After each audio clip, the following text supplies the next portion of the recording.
వేషధారణ అనేది మనము ఉండకూడదు. మనలో ఉండకూడదు. అంటే బయటికి ఒకలాగా, లోన ఇంకొకలాగా మనం బ్రతకూడదు. ఏంటి అంటే బయట మనము క్రైస్తత్వంగా మాట్లాడతాం.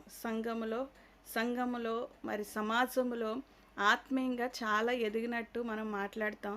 మరి స్వరూపములో కూడా అలాగే చూపిస్తాం. కానీ మన లోపల ఏముందో పరమ తండ్రికి తెలుసు. కానీ వేషధారణ దేవునికి నచ్చదు. వారిని కూడా దేవుడు రానివ్వడు పరలోక రాజ్యంలో, ప్రకటన గ్రంథం ప్రకారం. కాబట్టి వారు దేవుని రాజ్యమును స్వతంత్రించుకోలేరు.